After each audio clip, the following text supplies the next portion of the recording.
Hey everybody, today you back with me again. Drummer knows best, Tony TC Coleman, my unlimited podcast with all kinds of friends and people that I don't know. But anyway, subscribe, like, and share. Let's try to make my podcast grow so we can get some more. But today I got my brother, my friend, a very spiritual, great person, good player. He's well, you'll meet him and you'll know who I'm talking about. Zoro. Zoro, everybody.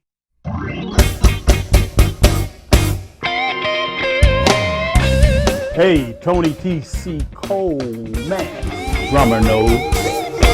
That's what I'm talking about. Subscribe, like, and share on all platforms.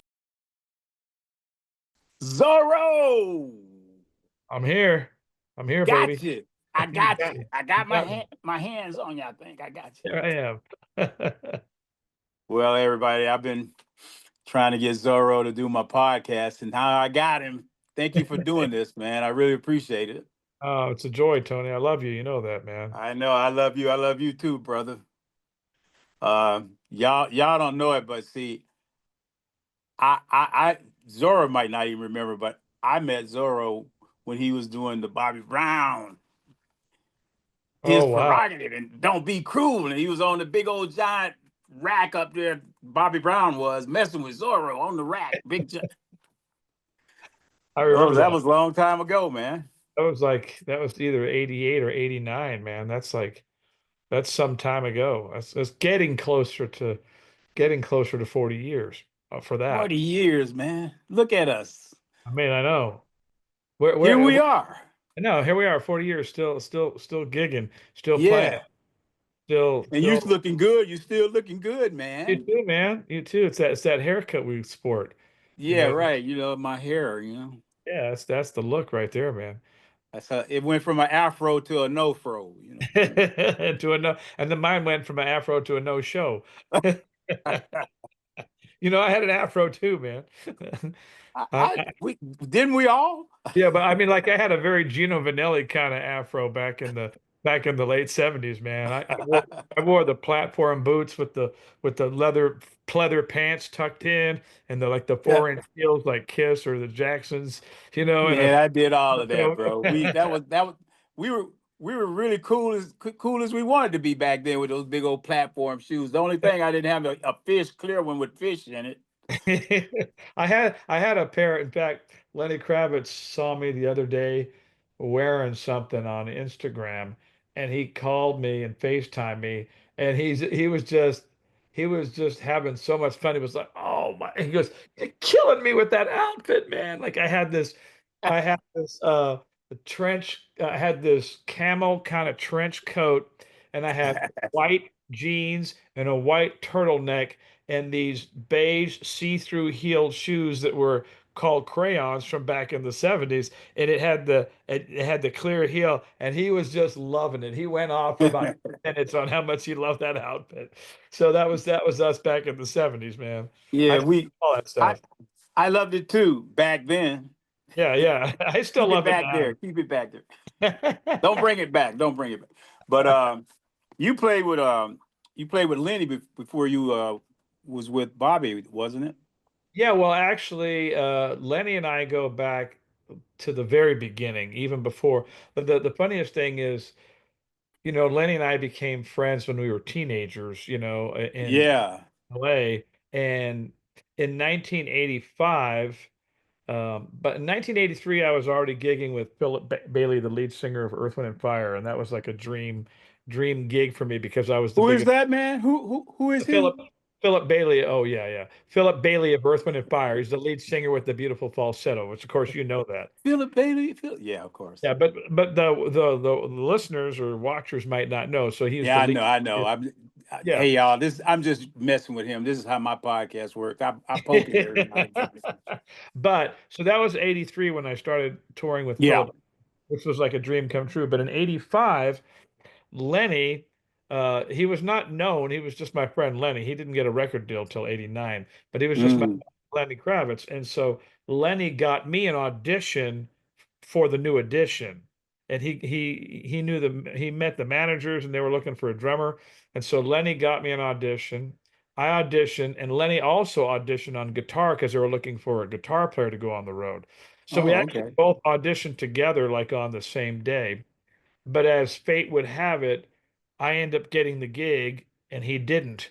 So it was a big disappointment for us because our dream was to do that tour together and tour the world, Right. with the hottest teen band.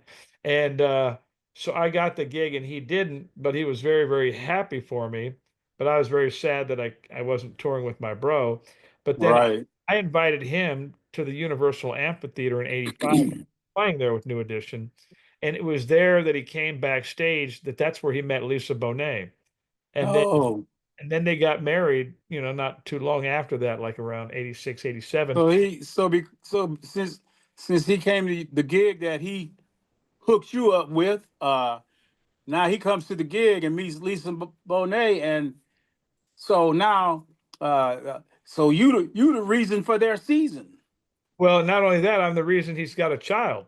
Yeah. Like Okay. we talk about that all the time. There'd be no Zoe if I didn't get the New Edition gig. Yeah. I Yeah. would have had I wouldn't have had the same career without Lenny. So because we were brothers trying to help one another, we talk about that all the time, just how our destinies were intertwined.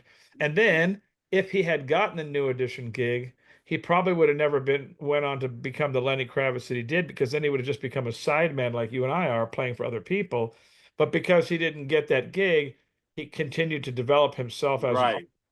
then. And so he came to many of the New Edition concerts, and it's funny because Bobby Brown and New Edition always remembered Lenny as Z's little buddy, and then they eventually saw Lenny emerge into Lenny, and then he kind of passed them up. But they always Right. remember that he was first my little buddy that I'd bring backstage with me everywhere and hype him up and tell everybody, you got to check out my boy Lenny. And he became friends with all those guys later. But so that's how it rolled. In '85, I was playing with them, and then I played with them until I started touring with Bobby Brown. And Right. and when I was touring with Bobby Brown, that's when Lenny was coming to me and bugging me to leave that tour to join him. He was a new artist on Virgin. And so I left whatever the high life, the fame and glamour of Bobby Brown to go with my friend who was a completely untried artist and no one would knew if he would make it. But Now I let me pause you for a second. yeah. Here's something I know you left Bobby Brown, but when you were with Bobby Brown, man, Bobby Brown was big, man. Bobby Brown was like he was like Michael Jackson, Bobby Brown big. Yeah, he I, was. I know a lot of the people who might be listening might not know that, but man, Bobby Brown, boy, he was. I mean, and the video like My Prerogative, Don't Be Cruel, and all that Tony, stuff, that everything. dancing and stuff. Yeah. When he left New Edition, you guys, man, I remember coming to the concert, man. You guys were in Houston, the Summit, before Yeah. it became a church, but y'all had that place packed, man. I mean, the energy, man. You was driving it, man. And Bobby was driving the dancing, man. I saw some old footage of us playing like on the Arsenio Hall show. I mean, Yeah, the energy was just coming out of the television screen. Even looking back on those days, I was like, holy smokes, we were like young cats, but the fire and the energy coming off the stage with the music and the dancing. I mean, that's the thing people probably forget if they weren't from that era. Bobby sold like 13 million albums off My Don't Be woo, Cruel. It was huge. And it spawned hits, number one hits for like about 5 years between like My Prerogative, Roni, Every Little Step, the other one, Rock, which is so many hits came out of that. But we were having the time of our life. And yeah, people forget that Bobby was probably one of the best entertainers you'd ever see because he yeah. I put him right there. I man. put him right there. I put him right there with James Brown and Yeah, and yeah. and and Michael and Bobby Brown was amazing. Well, just look at the videos. You can see Oh it. yeah, yeah. You don't have to listen to us. Just go Right, back right, and right. look at it. No, he was doing cutting edge stuff with the dancing, like really like stuff. When you see some of those old Arsenio Hall TV performances and stuff, like I was looking at it going like, man, the moves those cats were doing, and I was just having a ball, And the funniest thing is, in my whole career, I kind of always followed friendship. Like Bobby was with New Edition, and I was with New Edition. And then when he went solo, he asked me if I'd go and join him. So I kind of left New Edition to go join. Oh, so you were with New Edition when Bobby Yes. was in the band. Then when Bobby Yeah. left, you kind of, hey, New Yeah. Edition, I'm gonna go over here with Bobby. Is that- Yeah. And then there was a tour where we did together, where at first we started, Bobby was opening up for New Edition, but it didn't take long till it was the other way around because Bobby's record is blown up. But when I first joined Bobby was on the first album, I think it was called Girlfriend. And everyone thought Bobby would bomb, like no, but I didn't because I believed in him and I believed in Lenny. But everyone thought he was going to bomb because he got kicked out of the group, even though Ah, he started New Edition and he got kicked out because he kind of at that time was got into a lot of trouble a lot and he was kind of like kind of like a bad boy and so yeah, then he was a bad boy. yeah, It was. I mean, he wasn't the first artist to be a bad boy. no, not at It all. and in this business, there's a ton of them. Yes. But him being Bobby Brown and a little more exuberant and that tan make it look even double. Oh yeah, but they kicked him out, and then when he went solo, they never thought they would hear from him again. And then he did the we did the album Girlfriend. Larry Blackman produced that, Right. and then the next one is what blew up, the Don't Be Cruel, My Prerogative, and all that. And I remember I was shooting the My Prerogative video in Hollywood at the old A&M recording studios, that Herb Albert used to own, Yeah. where everybody Yeah.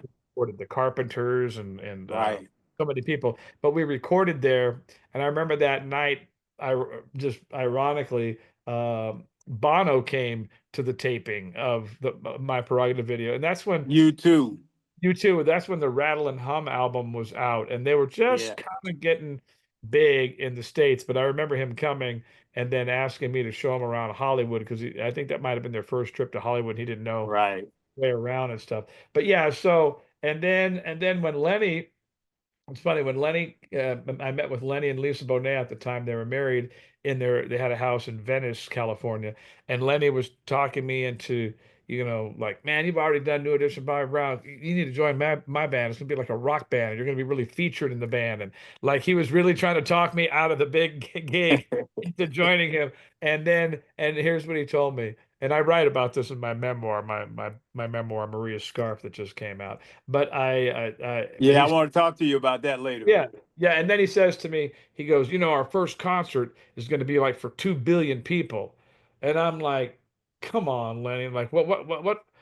You're a new artist on Virgin. Like, what concert are you going to do right off the bat for 2 billion Yeah. people? And he was like, no, I'm telling you, I'm serious, man. It's going to be for like 2 billion people. And sure enough, the first concert we did was televised. It was one of those kind of save the planet kind of concerts that were big in that era. And Yeah. Michael Douglas and the actor Christopher Reeve were like the hosts of it, and it was called Our Common Future, and it was about saving the planet from the all the stuff in the air and pollution. And so there were different artists playing in different parts of the world, and then we played from Lincoln Center, and it was us. And then, but he was a new artist, but the reason he got on the bill is they loved a couple of the songs that fit with the theme of the Our Common Future. And one of the songs was called "Does Anybody Out There Even Care?" And Lenny and Lisa were big hippies, and they were into saving the world. Yeah. Yeah. Yeah. Yeah. So it just kind of fit. And we went there and just tore that place down. And I remember who else was there was Omar Hakim was there with Wayne Shorter and Herbie Mhm. Hancock and Sting. But it was one of those like global concerts. It was Yeah. but it was played all these countries all over the world. And sure enough, the first gig we did was watched by 2 billion people. So I There was it is. there it is. He wasn't kidding, And anyway, it was So now let me just time out about being with Mr. Kravitz. Before Bobby, you said you were with New Edition, correct? yeah, yeah, Now, once again, I'm just gonna say this about that situation. Man, you was drumming with like the Black Beatles, like the Jacksons or something, with New Edition, right? yeah, yeah. Yeah, they were like the Black Beatles. They really were. Like I him mean, and New Edition, that's another band with all the girls. oh yeah, look at my T-shirt. This is Okay, there you go. this is still I this is Let me still see. Let's see. see it's still from those days. Now on the back of it should be the band with you with your big afro or whatever. It should be. Well, what's funny is I'm plugging my laptop battery back in. What's really Yeah, fun is that the gig was huge, and for me, it was one of the most fun times in my life because number one, I grew up loving like the Jacksons, just like you and the Jackson Five and yeah, all. yeah. I was too young to be playing with them when they were popular because I didn't even start playing until I was almost 17. Like Oh, you're a late I starting was a drummer. really late starter, and not because I wanted to be, but the drums always evaded me. I tried to get in all the school band programs since I was in the fourth grade, but every year I was turned down because they said there's too many drummers. They don't need any drummers. We have too many drummers already. So every year I was turned down.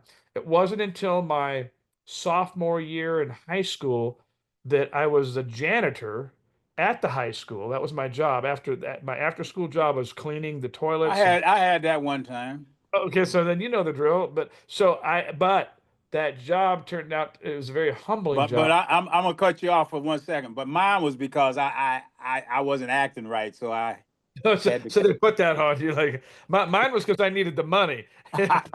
Mine was like an after school job to make extra money. And so part of my job was to, clean the school and stuff. But Yeah, at yeah. the very end, I would clean the band room. And then when I would go in the band room, no one was there. And I would sneak on the drums and there'd be like sticks on the drum set and no one was there. And I never took a lesson. I never played before, but I guess I could play from day one. I guess I had some sort of gift of rhythm because Yes. hey, the band director caught me playing the drums on my janitor job and startled me. And then he said, "Wait right there, kid." I knew he was going to get my boss and fire me. He comes back and with another guy and he goes, "I want you to play just like you were playing." And I played, and they both looked at each other. He goes, "Kid," he goes, "you have some serious talent. We need you in all the school bands. We need you in the jazz band, the marching band, the concert band, the swing choir." That's how I got in the school band All program right. All right. as the janitor they discovered accidentally, and that's how my whole music thing started, like really late. Well, see, I know what we're going to talk about later. I know something about you that a lot of people might not know, but that was kind of like divine intervention. Oh, And totally. and you have experienced that because you're a real believer in giving thanks and praising God for your Yeah, talent and your life, and that's one of the reasons why, if I may say so myself. yeah. No, I believe that. I mean, I believe God's hand has been on my life since the beginning, and I've always humbly walked in the gifting and the calling, but always acknowledging the source. I mean, you got to be really arrogant to think that whatever talent that you have, that somehow you gave it to yourself. Oh yeah, no, no, no. I mean, It, well, like who could give that? Because if you could give yourself talent, then anybody could just take a pill and decide what talent they want, right? Everybody, exactly. well, I'm going to be a basketball player. I'm going to be a great singer. Like, but you can't choose that. It's No, already given to you. no. You're just walking along and then you stumble upon a treasure, but the treasure was given to you. Now, I always tell people, God's gift to us is the gifting and the ability he gave us, but he always gives it to you in the form of a seed. It's never fully grown. It's Right. the seed of potential, just like you Yes. had to practice all these Yes. years to be Tony Coleman, but the gift was always in you. You never Yes. gave yourself the gift. You just discovered something and you did your part and you stewarded that gift and you developed. So I feel like I've always been able to walk with humility because I always go to walk any other way would be to be like Bill Gates' son and then bragging that you're a millionaire. Well, of course, Bill Gates is your dad. Like Yeah. that for you to Right. be a king. So That's a good analogy. yeah, I always have to acknowledge the source is God. God gave me the gift. Now I can give myself credit that I've developed it, that I worked hard and continue to work hard to turn it into Oh more than yeah. I started with. But that's the whole purpose of life is to turn what Yeah. you have into more. And but those divine appointments, like me being, the janitor at the high school, and then me meeting Lenny Kravitz on the lawn of Beverly Hills High when he was 16 and I was 17. You know what I mean? So Like, were you see here's let me tell you something. Here's my deal, Zorro. I don't go into your background, and research and this and that. I have a conversation, but uh because my podcast is like we are doing right now, talking about life, our careers, and things of that nature, things that people may not know. But now, one thing I'm going to ask you, I'm going to make an assumption that you weren't friends with Lenny and started out playing together, is what you're saying. Right. You were friends, and then you discovered that you could play drums. Well, no, what it was is I met him shortly. So I graduated high school my senior year in 1980 in Eugene, Oregon. Well, That's I'm out here now, so I know where yeah, you were. So that's but I only went there for 1 year. Well, not Eugene, but I'm in Oregon. Yeah. Yeah, but but you're not far from it because Right. nothing's that far. But I graduated high school in 1980 in Eugene, Oregon. I joined a working cover band. So like I'd only been playing since I was 16, right? So I'd only been playing like for about a year. And I joined a cover band. They were like the top working cover band in Oregon. And we worked all summer after I graduated high school, all around Oregon, playing like those Elks Lodges and Moose Lodges and Yeah. weddings. But it was good training, right? And then that band was going down to LA to audition for Disneyland and to get a house band gig at Disneyland. See there you wear a 1955 Disneyland shirt. I love it. I'm a Disney was big born. The mouse was born the same year as me. Oh, that's awesome. God, okay. Go Well, ahead. I love Disneyland. Well, that's where I went. So that brought me from Eugene down to LA. And when I was at Disneyland, I was pretty sure we were going to get the gig because the band I was playing with, they had had that gig before a couple years earlier as the house band. So I was excited. 17, I'm going to be playing at Tomorrowland Terrace that rises up out of the ground, by the Buzz Lightyear thing. And it was like going to be 5 shows a day. I was pumped, but we didn't get the gig. They Ah, they passed up on the band, and I was really disappointed. And I thought, man, I thought I was going to make it. Now I'm down in LA. I don't know what to do. I told my mother, I think I got to come back home to Eugene and regroup. And my mother's from Mexico, and she goes, "Don't come back, mijo. Don't come back." I was like, "What do you mean?" She goes, "Don't come back. If you come back, you'll never make it. You've got to mm, find a way to stay down there. You have true talent, but you got to find a way." So I didn't really know what to do.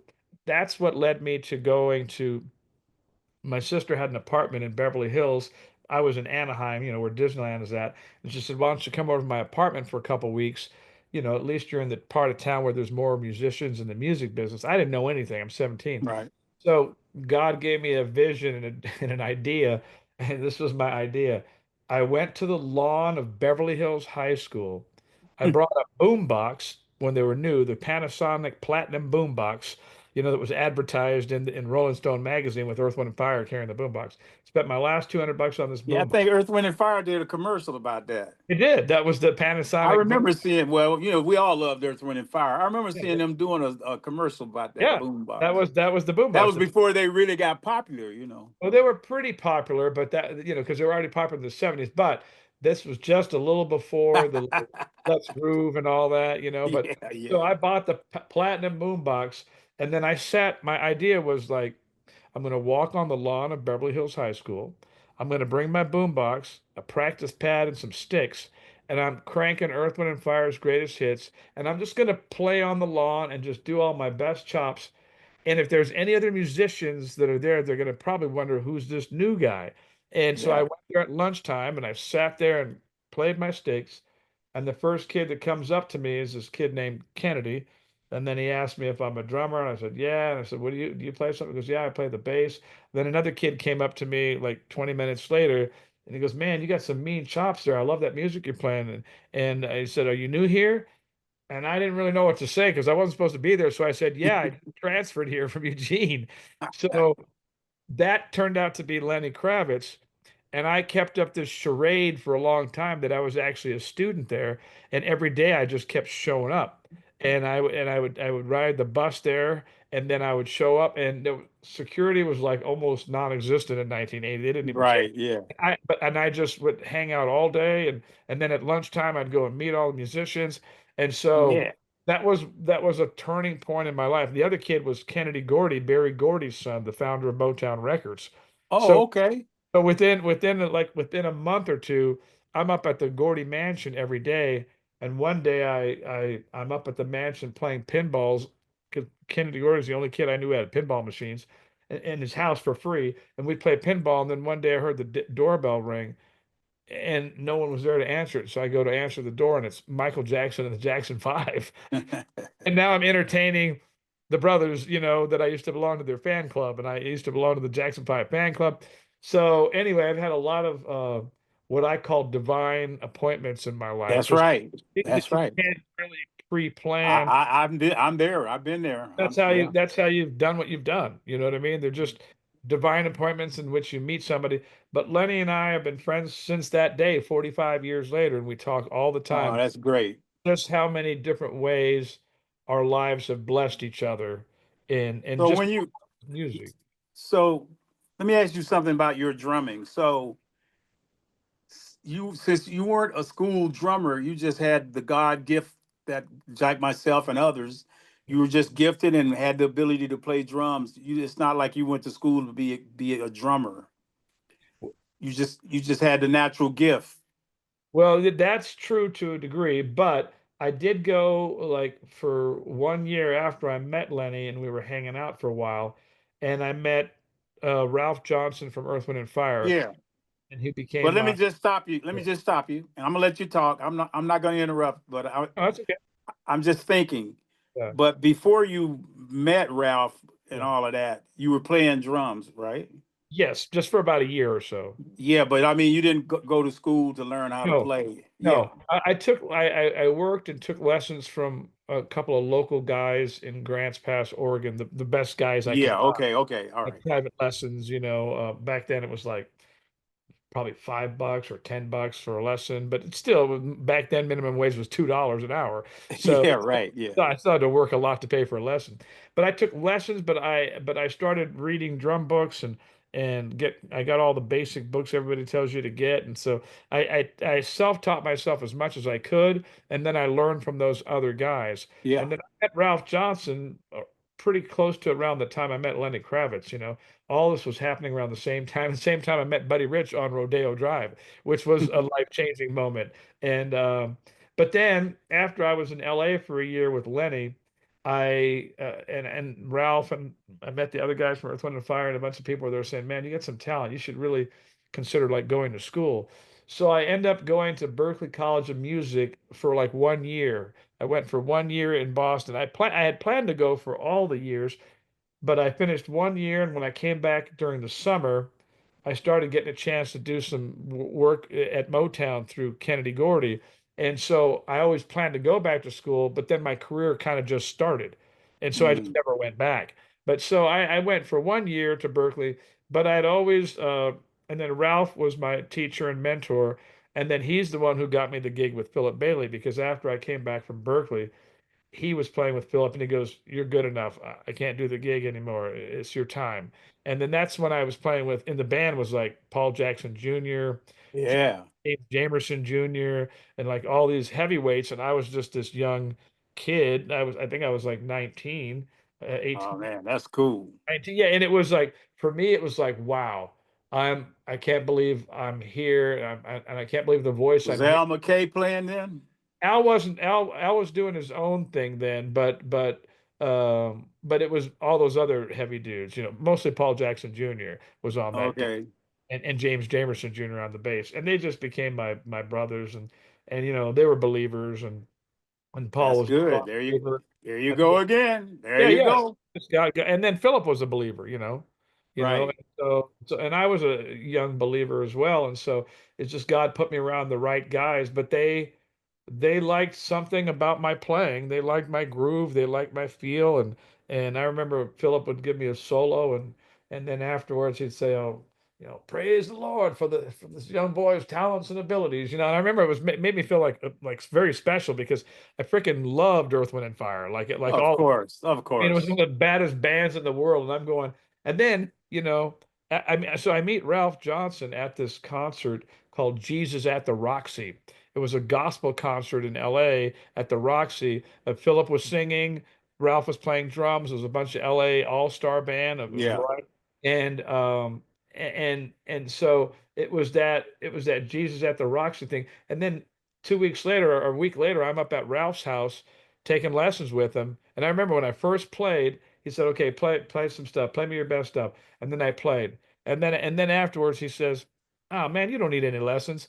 and I got kind of scared because I was like, I didn't want this to be the first and last day I was at his house.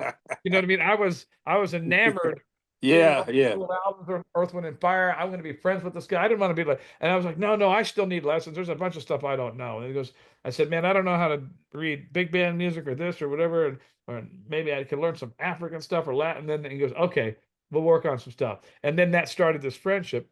I mean, by that summer, he invited me to his Fourth of July party. You know, he that's when his birthday was, Fourth of July, and he had this Fourth of July party with all the guys from Earth, Wind, and Fire would come over. And so here I am, like 18 years old, in LA for the first time since we left because I grew up in Compton, and then we moved to Oregon. Then I'm moving back at 18, and now I'm having barbecue, talking Jesus, music, and life with Earth, Wind, and Fire at the pool.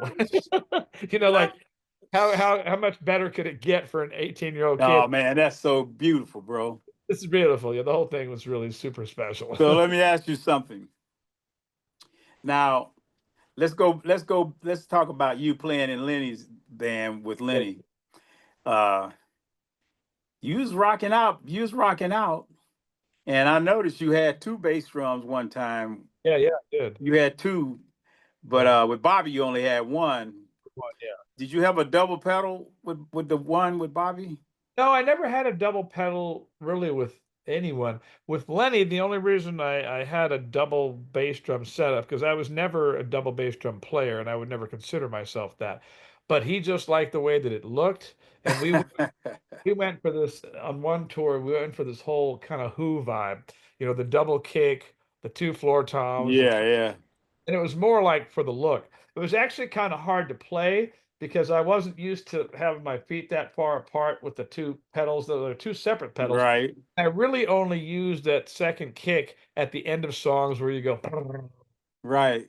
I didn't really have any patterns that I did, you know what I mean? Like the real double bass fusion players or rock players or metal players, but it looked cool as hell. Uh, and it was kind of hard because I had that snare like kind of in the middle, so I kind of had to really adjust how it all felt because I Yeah, was yeah. more just a single pedal guy and more. But then on other Lenny tours, I played just a four-piece kit. On the early days, it was just a four-piece Oh, kit. okay. Ringo kit. But then later we got that really big kit and it looked cool and it was awesome. But there was always a real sort of magical vibe when Lenny and I play anything together because Lenny can play the hell out of the bass, the guitar. He's a great drummer too. He's got Oh, he's pop. one of those guys, Yeah, huh? he's like Prince. He can play a lot of instruments. Yeah. But whenever he would hop on guitar, or bass and I'm on drums, the groove would always just get wicked. And because we both grew up with an eclectic amount of music that we listened to. Like we listened to everything because of Oh, yeah. parents and my mother listened to everything, and my brothers and sisters. I grew up in Compton, so I mean, I grew up with soul music.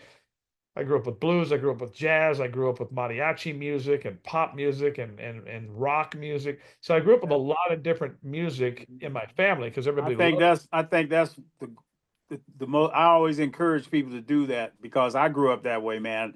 I grew up listening to rock, American rock, Grand Funk Railroad, Yeah, yeah, Steppenwolf, yeah, yeah. Deep, again, Deep Purple, and the Beatles, and Black Sabbath, and Zeppelin, and I was playing funk and soul and playing gospel and playing just everything I could play. And I think a lot of guys today, miss out on not paying attention to other types of music other than the types you like. You know what I mean? Well, I find you end up liking whatever you're exposed to. In the many years I've been teaching drums, which has been almost as long as my career, I've been teaching, and I'll expose younger students to music they've never heard. And the minute they hear it, it could be old James Brown, it could be your former boss, B.B. King, it could be anybody, but if they've never heard it, and the minute they hear it, they go, "Oh wow, this is Yeah, cool." Like they love it right away. They don't need to have heard it 50,000 times on the that's radio. right. Yeah, They yeah. recognize that this is good and they recognize that this feels amazing and they recognize the greatness in it, and it doesn't depend on what period it came from. They just recognize it's kind of like why do we like Mozart and Bach and Beethoven and Frank Sinatra and Scott Joplin, even though those are from our generation. because as soon as we hear it, we recognize the greatness in it. We feel the soul and the humanity in it. And so young people, when they get exposed to this stuff, now we all tend to like whatever we grew up listening to. It's just you and I were lucky we listened to a lot of different stuff. So I just like a lot of different stuff. I have a CD collection of 10,000 pieces of CDs. Of 10,000. course. That's a ridiculous. And back in the days when we were coming up, like we are talking about, you hanging out there with Barry Gordy's son and meeting the Jacksons, all of that stuff, growing up around that and hanging out, meeting Ralph and Philip and hanging around Earth, Wind and Fire. But you also had shows like the Midnight Special where you might hear all the different from Patti LaBelle to DJs. Karen Carpenter, to Curtis Mayfield. You had TV shows, and it wasn't like just one type of music. It would be the shows would be versatile Yeah. and show all the versatility in different types of music and different types of artists and musicians, especially drummers. We always become friends when we meet another drummer, and musicians are normally like that. When we meet another musician, doesn't matter what kind of music you play. It's like, hey, bro, hey, sis. Yeah, totally. And I have all those. I have the whole collection of the Midnight Special. It's a very long collection of DVDs Yeah, of all of those shows, everyone from the 70s. And they were awesome because they actually did play live. Those were that's all right. the same bands, and it was the live versions of those songs, not Yeah, well, the it American was it. Bandstand Soul Train, fake it thing. Yeah, But it was not playing with the record. no, it was the real thing. And so it was, you really, back then you had to really be a performer, like you had to really be able to do your stuff live. Now people have record deals and they've never even done a live gig ever. Like, you know, Exactly. weird. But no, I'm So grateful for the era we both grew up in. yeah, so when you were playing, let me ask you, Mm. what were the different ways you played drums with, say, with New Edition? I would imagine, and you can tell me, when you playing with New Edition, you got five guys out front, right? Did you ever run across a situation like at some point each guy might come to you and go, hey, hey Lenny, man, just you already know where I'm going with this. Oh yeah. And Hey, I hey, and hey, that hey, did Lenny, happen. man. I know what they would say, but just keep an eye on me, man. No, what's so funny is when I played the audition, it was actually a pretty hard gig because the music itself in that era, was funky R&B music, but there were some tunes that had like drum machine stuff on it that was kind of complicated.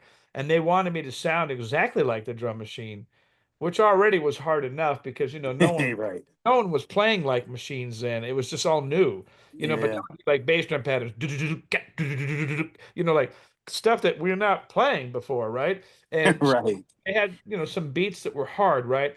But then because they were all dancers and they had a choreographer who's still with them, he's actually Ronnie DeVoe's uncle, one of the kids from New Edition. His name is Brooke Payne, and Brooke was like a military drill sergeant, and he would just go, yo, yo, Zoro, I want to right there. You know what I mean? Like, so he would call out all the different little accents that he wanted, the little hi-hat openings, but all of this, but without changing the record beat that was already kind of hard, right? And then I Right. thought, like, "Oh, how am I gonna get all those?" Because every time they would do a little swoop or a little whatever, so it was like it wasn't like you just played the beat from the record. You had to accentuate everything they were doing, but without losing the groove. So That's right. it was actually pretty hard. And I remember at the audition, I had there were several callbacks, and I told Lenny, I said, "Man, I'm not going to get the gig because I won't name them, but there were some other famous drummers there that auditioned at the same time, and they were already kind of studio legends." And I was like, "Hell no, man! There's no way I can beat those guys out of the gig." But I'll never forget. Lenny just was like, "Dude," he goes, "You're funkier than all those cats." He goes, "I don't care what they played on. You're funkier. You're young. You got a cool vibe. You got a look. This is your time. This is your music, man. You grew up on this kind of stuff." Right on. He convinced me that I could do it, and then I remember I was sweating bullets at either the second or third audition because that the choreographer guy came in and he was just like, "No, like he wasn't. And then finally one day I went to the car on a break and I prayed and I'm like, God, I'm going to ask you to help me play my best. Like if I don't get it when I play my best, then I can live with that. But I don't want Right. to not get it because I got nervous I crunched and I fell apart, because of the pressure. I want to know that I played up to my level, and then I could walk away fine if I didn't get it because it's the best I could do. Yeah. Something in me transformed, and I came back like I'm taking you down, Mr. Choreographer. I'm gonna nail everything. And he was like, oh damn, this kid's like, and I got every little hit and every little thing. And then eventually they offered me the gig. And I was surprised that I got it against the other guys that were some of them were my heroes. But it wasn't like that I thought in my heart that I thought I'm better than those guys. It's No, like no. a movie. It's like you're just the right guy for the job at that time. You know what I mean? Like Denzel's a better actor, but you might be the right one for this part in this scene in this time. It Yeah. doesn't mean you're better than Denzel. It just means that and I think I fit everything that they needed. You know what I mean? The background of what I could play musically Yeah, you when I was fit. You young. fit the situation. You fit it And better. I had a vibe they liked it. I was Yeah. wearing my Zorro hat, and they just started calling me Zorro. You know what I mean? It was like Zorro. Oh, is that why you started being called Zorro? Well, like I had the hat. I was wearing the Spanish Bolero Zorro type hat Yeah, for. I'm You remember the one I used to wear? Yeah, yeah. yeah. And well, what was funny is when they would introduce me, on stage. They would introduce me, and they introduce the whole band. They go, and this next guy, we call him Zaro, and then it just caught on, and then I realized like the fans were remembering it. So here's something that's really funny, Tony. We're both sidemen, right? And Right. we've known all these great sidemen all of our lives, but like Yes. when I was with New Edition, something magical happened, and it happened only because I wanted to be in one of the teen magazines so I could show my mother a picture of me in the teen magazine playing behind New Edition. I was just looking to see. So every month I'd go to the newsstand while I was playing with them because they were in every magazine, every teen magazine that was out. It Right. was a New Edition spread. And so I was always looking to see any of the live pictures. Am I in one of them? I'm in the corner. And then I'd always be cut off. Maybe the guitar player cut me off. Right. Right. Right. And I just need to be in one picture so I can send it to my mama. Show her, look, I'm in a magazine. And I just couldn't find it because I was always cut out of the picture. And then one day I was like, damn it, I got to figure out a way to get in a magazine. And so I finally just called up one of the teen magazines, like Right On or something. And I just said, I don't know if you'd be interested. I said, but I'm the drummer with New Edition, the hottest band in America. And I'd love to do an article and tell you what it's like to play with them. And they took me up on it, Right on. and the article came out and it said New Edition's drummer Zorro tells all. Well, that started a whole thing. And immediately after that came out, all these fans started writing into the magazine because I guess whatever, my picture looked cute or whatever, and the girls liked it. And they got this flood of fan mail. And it started this whole thing. Within 6 months, I was like a teen star. But I was only a side man, but I had posters in all those magazines. I was Yeah. I was like white teen centerfold of the month, Latin teen centerfold of the month, black teen centerfold of the month. I was in Yeah. all of those magazines for like 5 years, with Bobby Brown, but not it wasn't shared with anyone. When New Edition was in those magazines, it was all five of them in the poster. I was in the same poster magazines, but it was just Zorro. Oh, that's great, It man. was so funny because Hey, they you were have to work as you have to work well, as and, Zorro. and I created some enemies along the way because there was That doesn't matter, man. Look, just that statement alone, man. yeah, You'd be amazed how many people just be hating and mad at you because you're I know. shining. They I just know. don't Well, like to that's see you shine and see your exuberance and yes, your that's your you. Every time I meet you, man, you're like so positive and so happy-go-lucky kind of guy, man. And a lot of people just be hating so much when you like that. I'm like I that, and know. I don't give a rat's butt, man. That's why we always got along. That's why we always Yeah, got along because yeah. I I'm was always like, a genuine I guy. like being around someone like yourself. Yeah, It likewise, inspires me, man. likewise, likewise. Well, that's why we are always kindred spirits because look, I know all the drummers in the business like you do, and many of them are really, really great. But there Yeah, are some guys, and I will never name them. There are some guys that just they don't have it within them to ever give it up to you. They can never give you praise. It's just they withhold it, even though you're deserving of it, and even though I've never had a problem withholding praise from anybody, because Me it, either, man. Me either. there's a famous Mark Twain quote that sums it all up. The people, the haters, right? And this is what he said, and I love it. He go, there's two quotes. He said, "When an envious man hears the praise of another, he feels himself injured." You know, so when an envious man hears the praise of another, Right. and then the other quote that he has is, when you're doing well in life, and you're going to find out who your friends are, and, because certain people can only be friends with you when you're at the same level. But for some Exactly. reason, you get blessed a little better gig, or something happens, then you lose a lot of friends. But the other quote that sums up Mark Twain said, he goes, "Few of us can stand prosperity, comma, another man's, I mean." Right. Like You know, it takes us, like, only true friends really want to see you go further, right? And want to yeah. give the praise, and I've had a lot of guys that, like, I would follow them on Facebook and they would follow me, and I'd hit like on every single thing they would do for years and years and years, and they could never hit like on anything I did. But I they would know. do it And for other people, but they could never bring themselves to just, and I'm going like, yeah. whatever you don't give away, man, dies with you.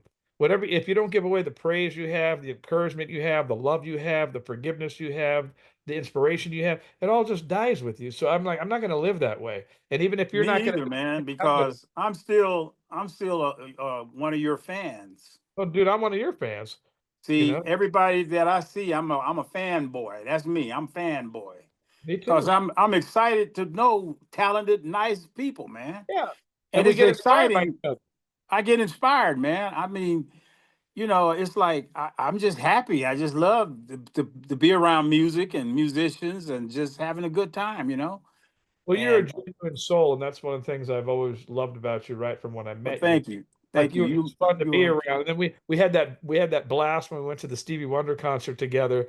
We went Oh to the yeah. Songs of the Key of Life tour, and we got invited backstage, and Stevie was performing for us You privately. know, Amazing. Stevie. I'm actually going to be podcasting Nate tomorrow. Oh, awesome. Yeah, Nate. Bass Well, player. people don't know Nate Watts. That's Stevie Wonder's bass player we're Oh, talking yeah, yeah, about. yeah. So we're talking about Stevie. So tomorrow I got him. But Well, listen to his Steve, track on "I Wish," and just the man, that's with that. one groove. That's uh, one. Boom, boom, boom, boom, boom, boom, boom, boom, boom, boom, yeah, boom, boom, boom, boom, bam, bam, bam, boom. I mean, yeah. that And then at the end, you'll he's doing never the not cool know that. runs. No, and at You'll the end, never not know that groove. You'll no. never not know it. And something that's interesting about that groove I learned from Maurice White is, so no, it's the other way around. Steve, that ding, ding, ding, ding, ding, I wish, right? Stevie's inspiration for I wish, that's right. Maurice told me that, because Stevie Shining told star. was Shining Star, because Shining Star has that same link, ding ding ding ding ding ding ding ding, dun, ba, dun, ba, Yes. and so Yes. if there were no Shining Star, there would be no I wish, right? Yeah. And if there was no if there was no Miles Davis, so what? Do do do do do do do do. Ba-da, do do Right. do do do do Well, do. exactly. It Yeah, wouldn't be no James Brown. Boom. absolutely. Ba-da. I don't care about your Everything past. begets everything else, Yeah. everything births something else. And that's why I think, like, life is too short not to, like, give praise, not to learn. You're never done learning. Like Quincy used to always tell me, you grow until you go. You know what I mean? Yeah, Like, you're man. constantly growing and constantly, I'm And still see, practicing, still learning. what I and excuse me, but what I have done with my life being out here amongst all of us is anytime I get an opportunity, like I get a lot of haters, they see me posing with someone that's famous. It's not, yeah, I appreciate that they are famous, but how many times do you get an opportunity to actually meet some of the people that you are your peers and You inspire admire. you? So I'm like, hey man, I gotta come over and say hello. If the guy don't want to talk, that's on him. It ain't on me. But I'm like, hey man, how you doing? I had a certain artist, and we'll get back to what we're talking about with the drumming and stuff. But I had a certain artist, man. He was like nasty, man. I was like, wow, dude. do that like I did something to him or something. And right now today he's in a bad spot, but but it's just funny that I never felt like I'm important or I'm better than anybody, you Oh, know. I don't levitate across the floor and you don't either, but I- hey man, we all got our feet on the ground. I'm just really happy to meet people in this business. We're very fortunate to get to meet dynamic, yeah, talented people, you know. yeah. And to me, when I like I'm like you, I'm a fan of everybody. I love everything. I've never gotten jaded. I've never gotten to the point where it's no big deal or I don't care. Like, oh, so what? I've met all these people. I've been doing this for 40 years. I never think that way. I still think like a child. I'm still amazed. I still Yeah. magic. But when I meet, like when I met Quincy Jones the first time, uh, he ended up talking to me forever because he was like, he goes, "You're the only one that I've met in years that wanted to talk the craft. Like everybody else wants to talk the fan stuff, like, oh, what's Michael Jackson like?" Or like, yeah, I wanted to talk about the arrangements he did with Quincy Jones with Frank Sinatra and about the horn parts and about what the I drummer. Like, I like to talk the craft, and I realized that all when great artists they love talking about the craft, not when about we the yeah, celebrity. when we played in Montreux, Quincy and George, everybody, we're all there. Have you played Montreux Fest before? George Benson or George? Which? George Benson. Have you Oh ever yeah, played the Montreux no, I've never done Fest? my. Uh, Well, in Montreux, we're there for like a week, but Quincy will be around and George Benson and just everybody, Carlos, whoever. But we get to hang. So we'll be sitting at the table, man, and George Benson say, man, I like to hang, but you and Quincy, man, y'all talk all night, man. And then BB will say, well, it's one thing about Tony Coleman. He knows how to talk. I'm surprised he's sleeping. He talks in his sleep. But I got opportunities to sit and just talk with Quincy Jones about stuff, about blues and all kind of stuff, man. He was just ready to share with you, you know. yes. And I'm just so thankful that had that opportunity. So I know exactly what you're talking Yeah. about when you guys just be happy to just talk, man, shop and stuff, you know. These are lifetime opportunities that we'll never forget, that we were able to talk with living legends about what they do. And I what mean, I've learned with most of these people is they enjoy talking about the craft, but not necessarily like when Lenny Kravitz and I were on the cover of Modern Drummer together, and we did that interview together. And at the end of the interview, he turns to me, he goes, and he said it to the reporter too, her name was Robin Flans, and he goes, this yeah, I was know, Robin. yeah, yeah. Of course. This was my favorite interview I've done in years. And she goes, Robin, we love you, Robin. I know she's checking my podcast yeah, out. yeah, we love Robin. And the reason why he loved it so much, he goes, because this interview was about the music and about our history of what we love. And he goes, all the other stuff is about like, oh, what's it like? You dated Nicole Kidman or you dated this person. All the fan BS that a true artist could care less about. They want to talk about the music, about what they really Right. do, right? And so when I met Ray Charles, I walked right up to him at the airport. Of course he couldn't see me, but he had an entourage of bodyguard type guys around and they were kind of trying to push me away. And then, and I yelled out something to Ray about a particular record or a particular lick on a record. And he goes, let that man closer, let that man closer, let that man talk to me. And then he just let me real close. And then we just started talking all about the music and all about the arrangements on the music. And I knew every drummer on different songs. And pretty soon, like it was just me and Ray having a heyday talking about music. And he was loving talking Yeah, about, and that's that's the the way he thing. was, I, man.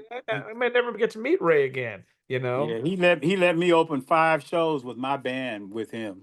Oh, how cool. Yeah, and I was messed with Ray because he's the only person I ever heard somebody tell BB to tune his guitar. Ray was, BB, God, I know you've been playing that guitar, BB. Oh Lord, tune it up, man. God dang, oh man. All right, Ray gets me every time. But I was messing with Ray. I was telling the Ray Letts, I was saying I saw your that tour bus. You got a brand new tour bus out there, and it had a silhouette of Ray, Oh, yeah, on the yeah. back of it. with his head slanted. I said, well, I want to know why y'all got Stevie Wonder's picture on the bus. And they said, we gonna tell Ray what you said. And then Ray knocked on my dressing room door. I heard you out there talking. I heard you talking. Yeah, yeah. BB ain't ever let you open the show for him, but I did, and you talking crap out there. But look, I'm gonna go out there and see for myself if Stevie's back there. Then he said, if you want to ride with us tomorrow, you can, cause I'm driving. He was just, he's just a lot of artists like that. We're just regular folk, just want to have a good time, man. Yeah, And yeah, yeah. and I mean, but when you're playing drums with somebody like Lenny, and then you play with Bobby, and then you also, I know you play with I adore you, Oh yeah, Frankie my Valli. Frankie Valli, Mr. Yeah. Frankie Valli. That's another legendary guy. His music is well known around the world. How was that gig working with him? Oh, that was fantastic. That was such a good season of my life. Frankie became a really good friend. And what's really beautiful is just, I'll send it to you, when I get off the podcast here.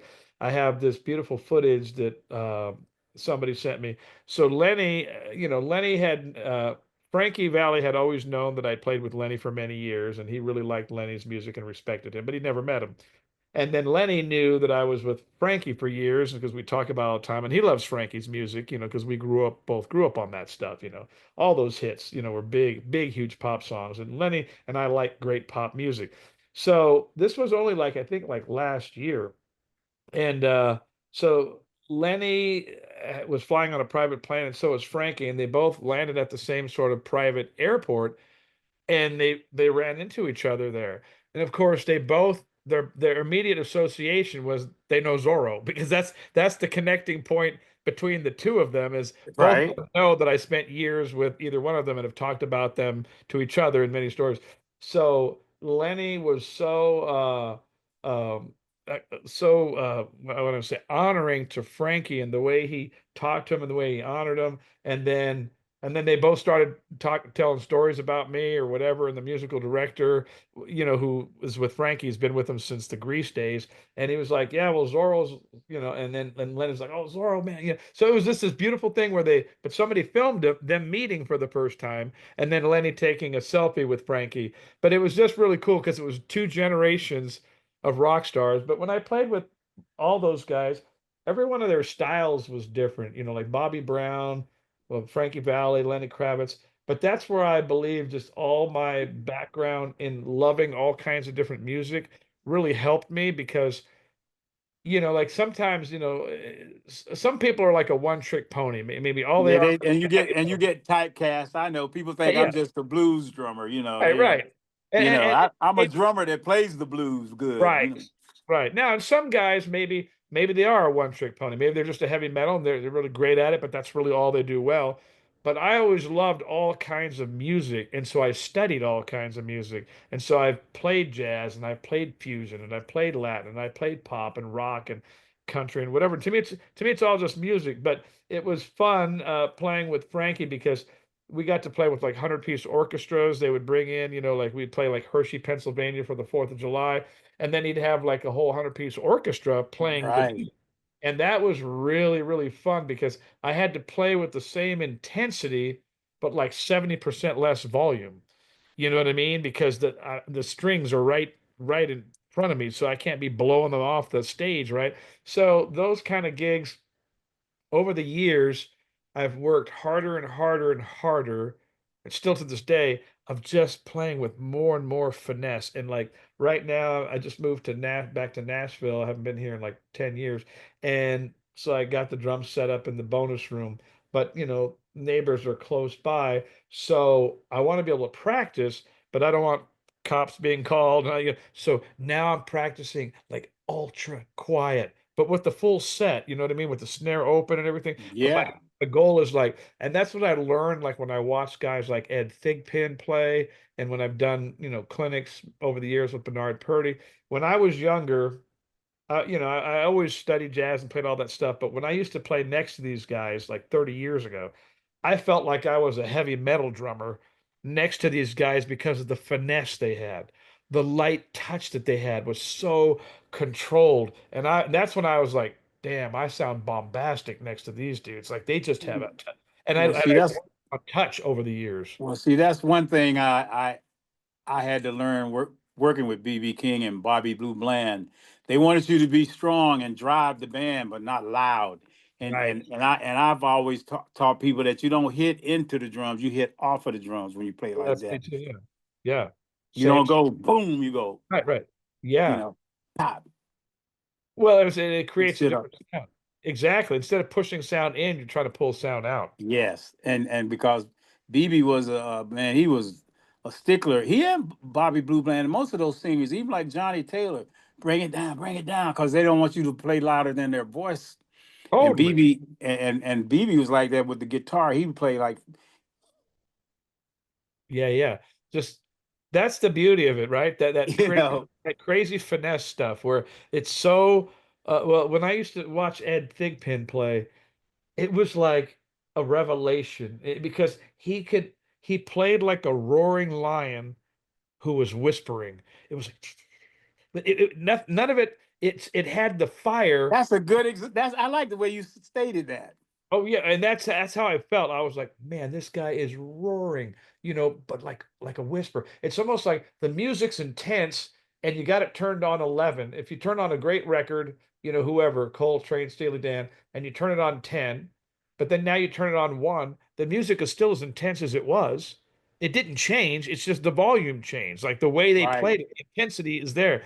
And so that's been my thing over the years. And so each gig kind of taught me new things and challenged me in new ways. And I love playing with Frankie because he was just so much fun. And actually, the one of the very first songs I ever learned to play on the drums when I first started was the song Grease from the movie Grease, which Frankie sang. And Yeah. Grease, funky drum beat. It was written by Barry Gibb, which most people don't know, and it was kind of had that Bee Gees kind of production, but it had this funky little drum breakdown. And I learned that when I was a kid, and so when I used to play with him live, I used to always go, "Wow, I can't believe I'm playing the song with the guy, hearing the guy's real voice," because I love that movie Grease. That was hit me at the right age when I'm like 17 when that movie. Okay. It's like the generation that's a little bit older than me. The movie for them was West Side Story, because that was like if you were like maybe 10 years older than me, West Side Story was a huge musical with a bunch I just turned 70. How old are you now? 63. Okay. I'm 63. So you might have caught, did you catch West Side Story when it was like a thing, or were Oh you? yeah. Oh yeah.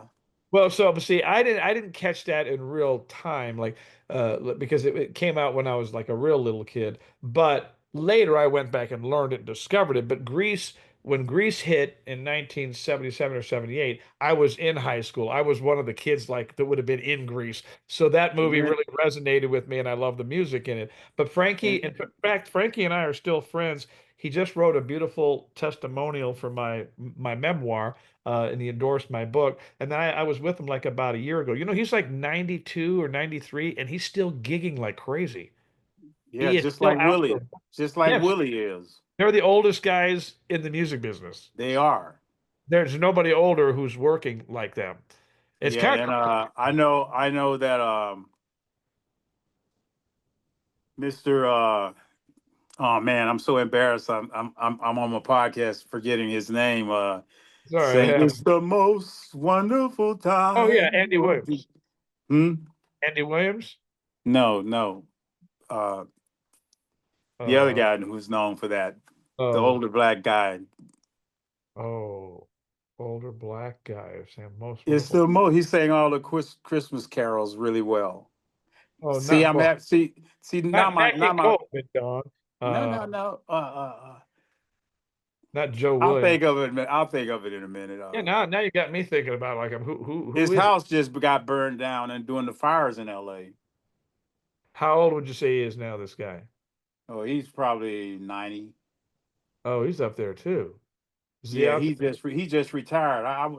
You know, I'll be surfing the internet and I see him performing too. He just stopped Man, come on, help me out, Zoro. I'm trying to It's the most wonderful time of the year. Smooth black brother, man, now it's going to bug me now, black vocalist. but I can't think of it. Is he All his Christmas songs. Rawls? He No. no, not Lou Rawls. You know, he and Nat King Cole had the best Christmas singing Oh, songs. man. God Who dang it! who I is know people listening to me right now going, that? Tony, that's such I and know. such. And people are like can't get inside the internet to tell you like Tony, that's Well, so. Tony, I know who you're talking about. As You soon as know who you I'm say it, talking about as when soon I as you say say his it, I'm gonna name. go, oh my God, like God dang it. Anyway, I'm a big Christmas music fan. I got a pretty the bottom line is some of these older cats are still performing, yeah. that music, their music in our business is what keep them young. You know. Yeah, yeah. If they stopped, they wouldn't be alive anymore. Like Frankie doesn't need the money. I mean, with Jersey Boys, the movie and the musical, he's made hundreds of millions. It's just he loves his craft, you know. And people like they talk about guys like us. Are you retired? I'm like retired. Like retired from what? I love what I do. I love playing. I love teaching. I love speaking, and I love writing books. Those things I still do all the time. That's what I do. And so I enjoy every part of that part of my career. I've never been just a drummer. I've always been a drummer and a speaker and a teacher and a writer, you Well, know. let's And talk about that because I know you're on like your third book now. yeah, right now, well, it's my memoir that just came out. It was my life story, and that's called Maria's Scarf. Maria was my mother, and there's a story about the scarf and what it means and why I wear a scarf to this day. So it's called Maria's Scarf, a memoir of a And mother's love, a son's perseverance, and dreaming big. And then, but before that, I wrote another book called The Big Gig, which was a 400-page book on the music business on how to make it as a musician. Then I wrote you mentioned my name in your drum book. Yeah, and then I wrote four drum books, The Commandments of R&B Drumming. There's four books in that series, and you were in that book. And that book took me many, many years. So I wrote four drum books first. Then I wrote two motivational books, the Big Gig, Big Picture Thinking for Success. That's about making the music business. Then I wrote a book called Soar, Yeah. SOAR, which is a book on how to discover your gifts, how to develop them so you can deploy them. It's a And book I of just want to say this while we're talking about your books. Man, that brought a tear to my eye when I read the book and you mentioned me, man. Thank you. Oh man, see that was my joy. You know, there was too many cats like you and all the great drummers of R&B that really never got mentioned in a lot of stuff. Because if you really analyze the history of drumming, what's written out historically, the jazz guys, the real bebop jazz guys, they got the press, and then the rock drummers like Ringo and Led Zeppelin and John Bonham and the Who, and they got the press. But kind of like the blues and soul and funk drummers, for much of history, never got any kind of notoriety or press and weren't. Still don't. They're still not fair about it. Yeah, yeah, yeah. And so I go, well, everyone knows the jazz guys, like the Buddy Riches and all that, and then the rock guys, but the guys that make the whole world dance. And so when I wrote the Commandments of R&B Drumming, I spent years researching to try, and then I don't know if you remember, but there was a poster that came with the book, Oh original yeah. with the whole R&B, and I tried to get everybody I could get on that poster that I could. And Thank you for I, doing that. I wanted, yeah, I wanted all these guys to feel some love they never felt before. Thank you because I I would be lying if I tell you it doesn't bother me, but I don't Yeah, go on social media, bitching and moaning about it because it doesn't do any good. So I'm just going to promote myself and do the best thing I can to promote you and people like you and all of us myself because yeah, it what everybody else do, I don't really care anymore. It's just about what I can do to be, yeah, able to resolve that problem. Like I see these award shows, I don't even like them because everybody's good. I would prefer if they would just say we would like to acknowledge this month who have been some of the inspirational guys, and here's the award for this year. We're going to honor you, kind of thing. yeah, yeah, yeah. That's what I would like to see. And also, and I'm going to talk about your book, but also I want to talk to you. And I'm thank you for doing my podcast. Of course. But I want to take a year at NAM, and this is an idea I have. So I'm gonna put it out here. But before people die, like Bernard Purdy and Mr. Gadsden and Oh all yeah. these great drummers out here who have played pocket groove and made people dance, like you say, we should honor these guys while they are alive and don't wait till they die and go, "Oh, he was such a great guy." Man, that guy can't hear that now, you know. No kidding. Like And I Earl, think we, you know, who we should do it now. These drum companies should let us get together and stop. You know, right now we got a bunch of nonsense going on about people don't want to talk about black history and black culture, and we don't want to make the world equal and treat everybody equal. We got a lot of that going on, and I'm not trying to hear it, but I'm gonna make it happen where we can acknowledge yes. everybody who do what we do to And make while people they're alive, happy while they're while they alive, are alive. so many And times people, the ones just because you're now that I'm older, you know, people might be like, "Oh man, that's Uncle Tony, man. He old school, man. I don't even think he can play anymore." It's like, I'll punch you out, dude. You don't know who I am, man. I'm still strong. But I'm yeah, just simply saying, I get it. Well, you know, it's like pay attention to spreading the love and the joy the way we try to do and acknowledge people for what they have contributed to the world and acknowledge them. Don't ignore us, you know. we have a terrible culture in our country where we disregard people once they get past a certain age and we make them irrelevant when they wouldn't do that in Indian tribes. You'd be the chief would be revered, but we're the opposite. We're a culture of youth, and then we kind of write people off. It's like, hey, all you could ever do is live in the present, right? So whatever you did as a part of history, nobody could take that away from you just because maybe you're not doing it now, because you did it in the present of the life that you lived. And we just undermine people, and we undermine older people. But like I get sick of, like you say, seeing all these people honor people and say all these wonderful things about them after they're dead. I try to do it to all these guys while they're alive. Like I put Yeah, all the you do. Brown drummers, the Motown drummers, and they got to get a little bit of love before they checked out of this world because Isn't that funny? As soon as they got praised and honored and respected and acknowledged, then they died. right. But at least they got to see it, like Yeah. you know, But they should have been acknowledged all long along. time ago. All along. Yeah, I mean, like for years, like the drum magazines, I was like, how come they never do anything on like the guys that really everybody copied but nobody honored? You know what I mean? All the great R&B drummers, like nobody, And I mean, I finally did a thing on the drummer from the Bee Gees. He was a good friend of mine, Dennis Bryan, and he just recently passed away. But we became buddies. He never had any children, and he gave me his gold record for jive talking. He said, "I want to give you Wow. a record because I never had a son, and you would have been like the son I would have hoped to have had." And he was just a beautiful cat. But he played on some of the biggest selling songs of all time. Night Fever, Staying Alive, Jive Talking, How Deep Is Your Love, You Should Be Dancing, all the nights on Broadway, and And see, nobody ever really acknowledged him. Zorro, here's the thing about all of that, what we're talking about. Now, you and I and others like us out here in the business, we acknowledge and love and respect one another.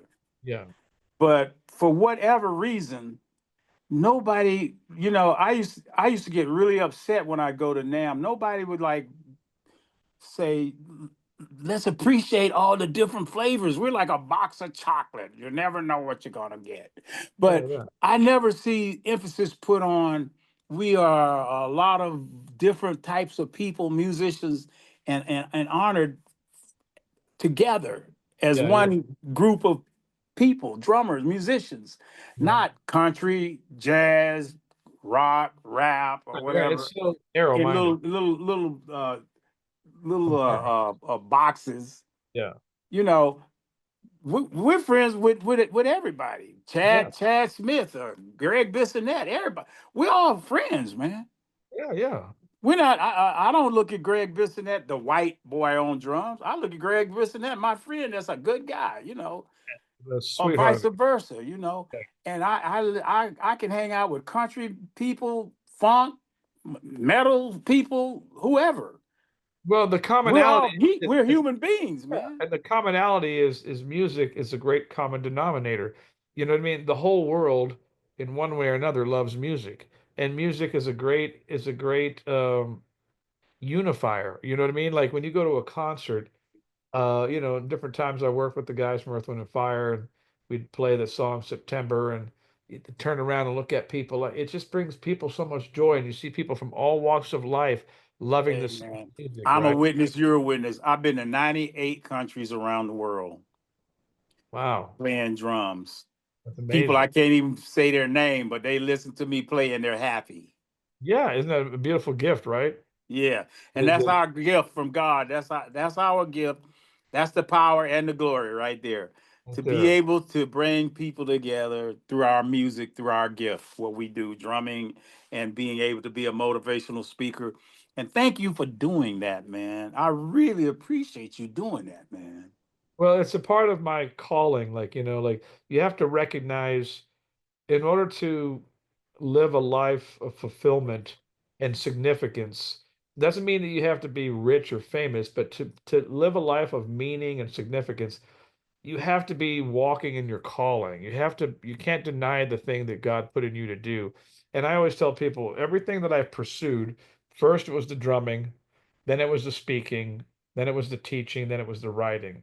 They were all a natural evolution, but I never pursued any of them for any other reason than I was compelled to.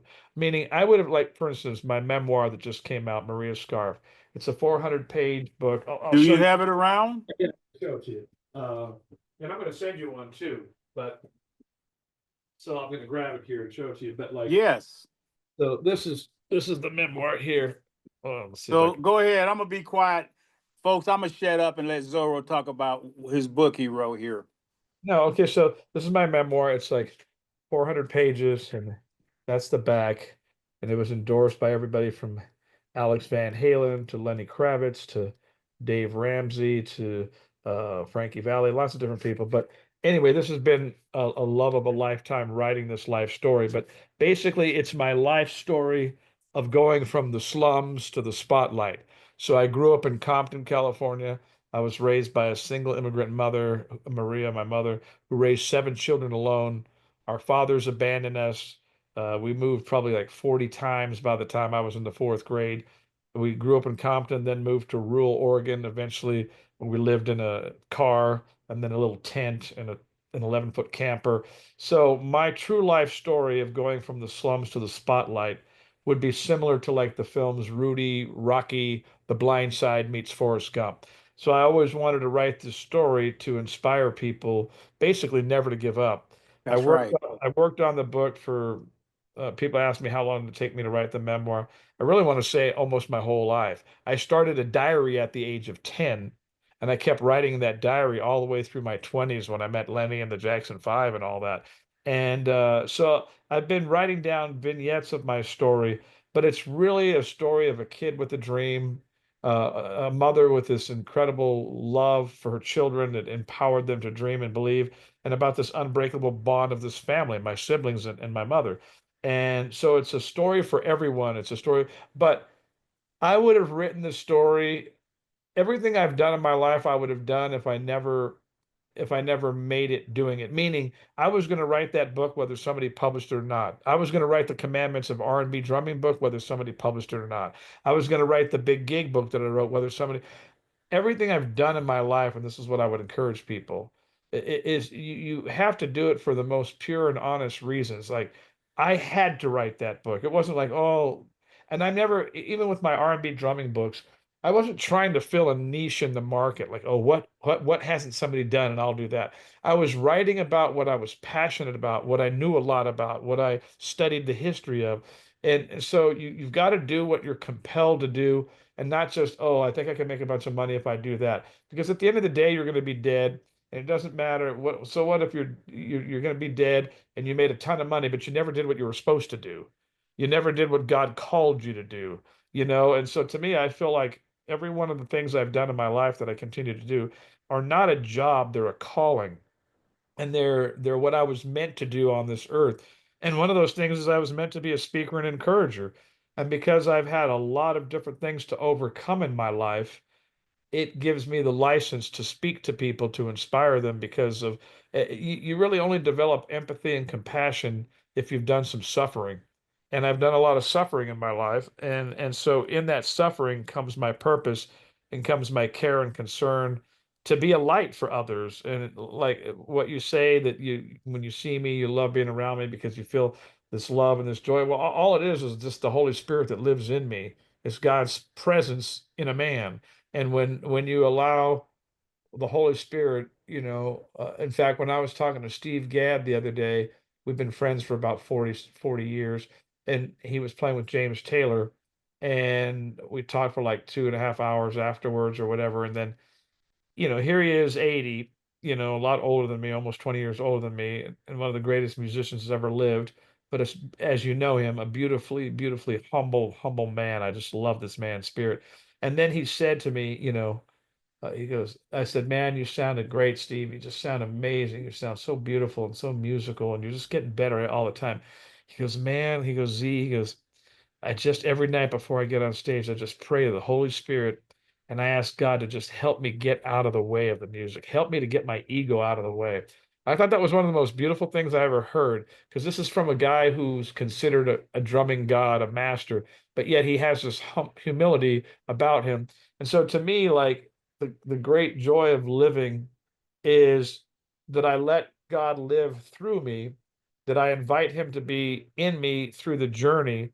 And then whatever people like about me, whether it's my drumming, speaking, teaching, or writing, or my humor or whatever, it's just God. It's just a man who's surrendered his life to God so that God could be present in all of those things. And then what people are feeling, what they're drawn to. I had one guy who just finished reading the book, about 75 years old, super well read man, a billionaire, has read everything. And he texted me back from Norway and he goes, Zoro, I just finished reading your book 12 hours ago. And he goes, and I saved the text, the caption, because it was very, very beautiful. Of course, it's just one man's opinion, but he goes, with the exception of the Bible, he goes, this is the best book I've ever read. He said it was filled with so much laughter and joy and tenacity, and it was so evocative and emotional and inspiring. And he goes, I can't say it. He goes, it's 12 hours later, and I'm still weeping from the emotions of this book. And I thought, well, lo and behold, he recognizes that God was in the story. Like when I wrote this book, I let God write it through me. It's not a spiritual Christian book, it's just a story, but God's in the story, right? And so you already know this because you do this in your drumming, and that's why it feels amazing, and that's why you're an amazing human being. But the difference between when a person allows God to be in their life and not is when you don't allow God to be in your life, that everything you do is just sort of cerebral. It's just information, but it lacks the deeper thing because it lacks the Spirit of God in it, right? Yes. But when you allow the Holy Spirit to come, it takes what you're drumming and what you're writing and what you're speaking with, and it takes it to another level where people are feeling something that's otherworldly, and they Yes. want to be around that because we're all attracted to the light of God. But the beauty is that God allows you, based on what you allow, he just wants to be a part of your journey. And so I just ask Jesus to be in me, present when I'm traveling, when I'm laughing, when I'm joking, when I'm with friends like you, so that people are not feeling me, but they're feeling God who lives in me, and they're drawn to that light. And I've learned how to channel that. I've learned how to get myself out of the way and really let his presence be in the drumming, let his presence be in the creation of the book or the speaking. And I spoke somewhere at my book signing the other day here in Franklin, and I had a woman come up to me afterwards. She said, my daughter's 15. She's been very difficult emotionally most of her life, has a lot of problems. But she said, but after she heard you speak, she just said, I'm going to forget about all my problems. I'm going to be positive like Zorro. I'm going to do this. I'm like, her whole thing changed from some words I said. I mean, I shared Yeah. a lot in an hour, but to me, that's my purpose of living. Not like how many books can I sell, or how many big gigs could I be on. So much of that stuff is beyond my control anyway.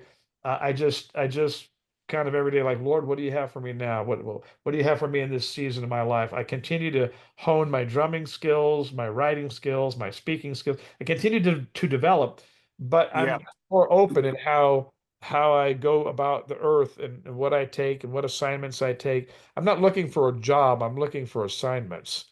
You know, Yeah. a different kind of thing. You know what I mean? Well, I just like to say, listening to you tell us what you just told us, it really inspires me, and that's why I like having, love having you as one of my friends in my life that I Mhm. know, because I need to hear that, and you always. I've actually called you a couple of times because I know you're a prayerful man, and I've said, "Hey, Zoro, man, you gotta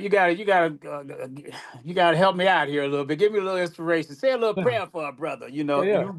You know, I've done that with you a few times." Yes, I do remember. Now that you, I had forgotten until you just said it. And then when you said it, yes, and I totally remember doing that with Tony a few times. That's a beautiful, cause, what a privilege. cause I need it, brother. I need Well, it.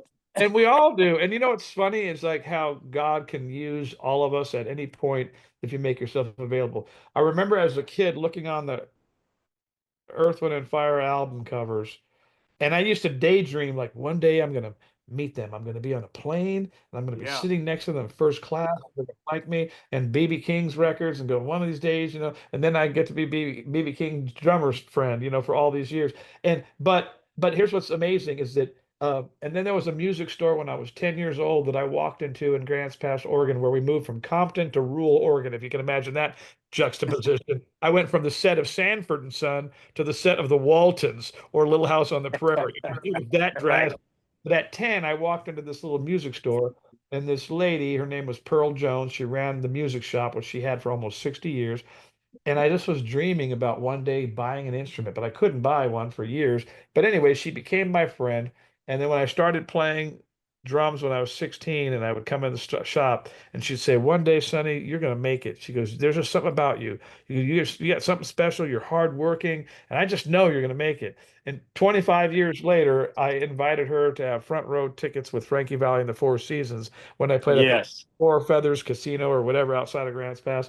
But the joy of life is that I am the one who conducted her funeral and spoke at her funeral. The 10-year-old kid that she loved on and told me that I would do great things. And later I spoke to her about God many times in her life. Verdine White calls me all the time. And I was, like I said, I was the biggest Earth, Wind, and Fire fan. But he's like you. He never lets me get off the phone. He goes, "Man, Z man, I need one of them Zoro prayers. Don't get off the phone without praying for me, brother." He always asks me to pray for him at the end of the call. And I You know who else? You know who else? My other brother that I do that to, like yourself, who, Narada Michael Walden. okay, gotcha. Yeah, well, he's another spiritual guy. And that to me, that's a privilege. It's a privilege and a joy to be a conduit for a brother or a sister that I love, to be a conduit to God. Because look, we all are just struggling through life. Life is tough for all of us. Life is tough for the rich. Life is tough for the poor. Life is tough for the famous, for the unfamous. Life is just tough. The best thing that you can do in this world is to just love on people, encourage people with whatever you have, whatever it is you have to give. And it's free to give words. The thing that we can do the most with is the thing we do the least with. The most powerful thing we have is our words. So sometimes just like Jim Carrey had a quote, he said, "I could live off of 6 months with a good compliment." And we Yeah. all we all need encouragement. And when I sign my books, if there's a big line and I can't really take time to write a lot, I always write 3 words. And to me, they're three of the most powerful words you could ever tell anybody. And what I write when I don't have time, if I have time, I write something very personal because I like to make it really meaningful. But if I don't, there's 100 people, I'll go, "Never give up, Right. give up," because my story of Maria Scarf is about a kid who never gave up, about a mother who never gave up, about a God who never gave up on us. And every day we feel like giving up on our lives, our marriages, our children, our careers, the world, on politics, on people. Like every day is a day to feel like giving up. And we all feel that, right? It doesn't matter who you are. And so And I see, always say, never give up because that's and that's faith to keep that's going. right. And see, the way I feel about what you're saying, like there's always there's one uh on your face, Earth, Wind, and Fire on your face song. There's one Oh yeah, yeah. Ain't it funny how the way you feel shows on your shows face? on your face. Yeah. And no matter how you try to hide, it states your case. Exactly. And now a frown can bring your spirits down to the ground, but never let you see the good things all around. All around. and that song, those lyrics, it's like I'm noticing like right now, all of the negativity and all of the darkness that's exists in the world has the spotlight on it and the loudest microphone right now. But what Right. people don't understand is no matter how loud that negativity and that darkness is, it's not greater than the goodness that we have. That's true. It's not greater than the light. It's It's nothing. not. Nothing's It's greater than not. light. But they try to magnify it, and they do it on purpose to get So people all yeah, riled up. so right now, like we're talking about positivity and spiritual things, like I'm sure people, the publishers, you know, oh, your story, that's boring. Tell me about Lenny Kravitz and you guys having sex, drugs, and rock and roll. Tell me some stuff like that. That's more interesting than being a good guy and Lenny Kravitz being a healthy guy and you being healthy. I call you this morning, you're working out, and stuff like that. That's boring to they think, but they don't understand that the majority of the world wants to hear real stuff. Well, and it's interesting you say that because my memoir was turned down by, well, first of all, it was turned down over 100 times in the 15 years. So when I talk about never give up, I know what that means. But I refused to change what the story was. The story already has enough grit and true life trauma and drama that I don't need to make up anything. But the thing is, and that's why people relate to it, and that's why they like it. But I wasn't gonna throw people under the bus to get like if I could have just exposed all kind of bad stuff about everybody I've known or worked with or whatever. But like those books are a dime a dozen. They don't change any lives. They don't last. But I wrote a book that everybody who reads it is moved and touched by this story. And I don't care whether you're male, female, young or old.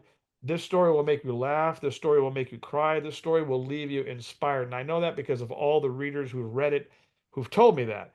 But I refuse to change for these other publishers that said, "Well, I need to see more sex, drugs, rock and roll." I'm like, but that Yeah. story that's a boring story because that's every story on MTV. It's like, how is that helping anybody? How about telling the true story of a kid against all odds, how he made it? We all love those movies like Rocky and The Blind Side because in a way we all feel like an underdog, right? We love those David and Goliath stories. And that's what my story is, but it's that with a child, with a mother, and an immigrant story, and a family's unbreakable bond. And so I stuck to my guns. I stuck to what I felt Well, was good for you because I true. already know. I want to tell my life story, but I've talked to a couple of people who are like, well, Tony, that's those kind of stories. They aren't that exciting, and you got to tell me something about you getting locked up in jail or you getting man. I ain't never been arrested, or some. Or You have tell a me, do it, man. You should. I would encourage you. You you, know, you've lived a colorful life. You've seen some amazing things. And I always tell people, if you have something to say, write the story. Don't yeah, worry about what becomes of it. right. I was prepared to self-publish that book. I was very soon getting to the point where I was just going to do it myself because I had gotten turned down so many times that I was like, I'm still going to do it because I already wrote it. So I'll just self-publish it and Well, it was I imperative that can't wait. I can't wait to read it. I I can't can't wait wait. to read it. You will love it. I promise you, brother. Oh, I know I will. I already know I love you, man. Just I get know I'm ready gonna to love your laugh. story. Just get ready to laugh. Get ready to cry. Get I ready to get already know, angry. man. But get ready to get inspired. But no, write your story, man, because it's important. It's your legacy, and then to me also the thing people have to realize, the joy of everything is in the journey itself. Is in the process. Like when I was done with the book. I was kind of sad because like here I was working on this for a good portion of my life, but really mostly the last 15 years, really, really working on it. And sometimes in life you get so busy trying to get to some place that you forget that the joy is in the learning and in the growing and in the actual project itself. And when you're done with a record or you're done with a movie, then you're done. Now you need something else to do, because here's the thing. God created us to create. But here's what's Yes, interesting. You and me, Tony and Z, we have created nothing. I have created nothing in my life, zero. Right. I I have done understand. what I have done is I have constructed from elements that were already there. Yes. Yeah. God created, look, I'm wearing whatever this jewelry or whatever, right? Right. Right. Did a person invent the turquoise? No, the turquoise was a stone that was in the ground. So God created everything that is. What we are construction workers. We construct from elements that were already here. Like you and I have constructed rhythms, but we did not invent rhythms. I No. constructed words in a book, but I did not invent words or language. So all we do, God is the creator. He put all creativity in the universe, all the elements, and said, now go construct something. Go make something from all the free things I already put there. We are construction workers. Yes. He is I the agree with that. he We is the we creator. we're just doing the work. Yeah. That's our blessing to be able to do it. A jeweler can't make anything without natural stones that already have the elements in it, right? Right. Everything is already here, which already speaks of a creative God because all these things are here. And then Quincy used to tell me, he's like, he goes, harmony and rhythm, I can kind of understand. He goes, but melody, he goes, that comes straight from God. Who knows where melody comes from? How do you get Right. melody in your head? Like he goes, it's divine. It's godly, right? It's otherworldly because you don't even know. One day you just a melody came in your head, and Maurice White once told me, and how one creative idea spawns another, right? He wrote the song "Fantasy" by Earth, Wind and Fire. It was already written, but he had no lyrics, and he said uh, you know, he went to go see the movie when it came out. It was popular. You and I both saw it. Close Encounters of the Third Kind. He said, Boom, boom, yeah, yeah, boom, boom. yeah. And he said, after I saw that movie, I got so inspired that all the lyrics of fantasy just came to me. And Right. so it just Yeah. shows how one art form inspires another. And a movie can inspire a song, and a song can inspire a screenplay, and a painting can inspire a musical. It's all just art that inspires another art, right? And so the most powerful thing we have that we carry is our words. And the words that we Yes. speak to people every day, we either are speaking words of life or we're speaking negative words. So I'm always just trying to pay attention to what I'm doing and being Well, very, you're doing a good job, Zoro. Don't well, stop thank you, doing what you're brother. doing. Thank you, man. And it's just been a joy being your friend. I'm not saying that's because I'm on your podcast. I'm just saying you are one of the guys that I've seen at the trade shows for years who always treated me like gold, always loved me, respected me, honored me. Not that I'm looking to be honored, but let's face it, this No. culture knows nothing about honor anymore. Honor is a beautiful thing God created. We're supposed No. to honor our elders. We're supposed to honor people when they've achieved something. We're supposed to. It's I- not idolizing. Honor is different, but we don't honor people in culture anymore. Well, I appreciate you saying that because you do the same. I watch you. That's just who you are, who we are, and I appreciate it because I appreciate you saying that to me, man. I appreciate you mentioning me in your book. I'm still like, And Zoro, what's we're wrong gonna with you? Mention we're me gonna in do my. that performance together. We're gonna do that double drumming thing on your Yes, album. we are because that's my dream to get us. We're gonna do double drumming. See, we gotta create our own tour where we take drummers on the road, Yeah. like different drummers get tour bus, go out and go around the Like country they and do with guitar players. yeah. I'm sick of it. We don't need another guitar player.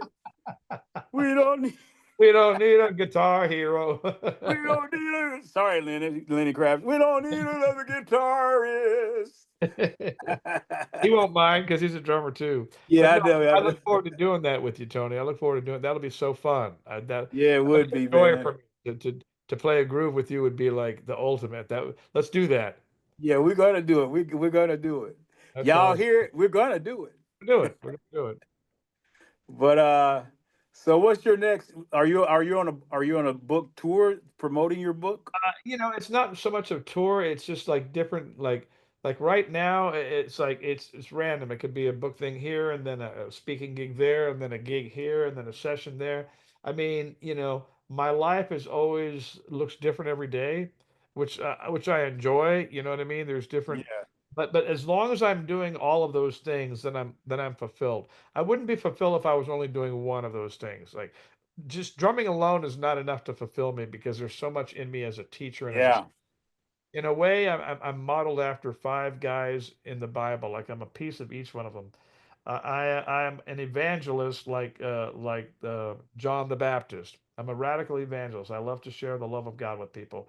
I'm a teacher, like the Apostle Paul. I have a teacher spirit in me. No matter if I learn about something, I want to share it with people, whether it's something for your health or your mind, Yeah. spirit. And then I'm a musician, like David. King David was a musician, so I'm a musician like David, but I'm an encourager, like a man in the Bible named Barnabas. He was an encourager. And then I'm wrapped up in a man like Daniel in the Bible. Daniel was God's man in a secular society. So he was a man of excellence who rose to the top, but he was a man of God who worked under a bunch of godless people. You know what I mean? But he still stayed in his lane and showed him who his God was. And Oh, I'm he a must have been in the music business. well, I'm a piece of all five of those. The spirit of all five of those dudes is in me. Yeah. At any point, they come out. You know what I mean? And so I just go, hey, this is who God made me to be. I'm not going to apologize for it. I'm just going to roll with it. You know, Yeah, man. and try to be faithful to use it. And here's the thing I tell people. Um, humility is like a street sign that says safe crossing here. So when I've met great drummers that were humble, they made me, when I was a kid, they made me feel like maybe I could do what they could do. But when I met guys Yeah. who were arrogant, they made me feel like, don't even think about it. You can't even touch this. Exactly. Yeah. So I walk with humility, always recognizing where the gift came from, always recognizing that this is my one shot, my life is one shot into leading as many people into the light, inspiring and helping and encouraging as many people as humanly possible during my watch on earth, because one day it'll be over. And the question I ask myself every day is whose life is better because I'm alive? Whose life Right. is getting better because I'm here, whether it's through my books or my podcast or whatever. I'm trying to make a difference. And because one Well, day, you are right. making a difference. Thank you. And And, haters gonna be haters. yep, So yeah, I got nothing to do with that. I ain't entertaining haters. I don't repeat what haters do or say. yeah, I'm I'm with you. like I'm Tony Bennett. I ain't in it. Yeah, yeah, I love it. It's like Michael said, I'm a lover, not a fighter. That's right. I'm a lover, not a fighter, unless you get in my face the wrong way. Oh No, man. Well, no, but so glad to be on your podcast today. Thank you for thank inviting you. I appreciate it. And my podcast, man. Like you can eat lunch on my podcast, man. me. I'm a dollar store podcast.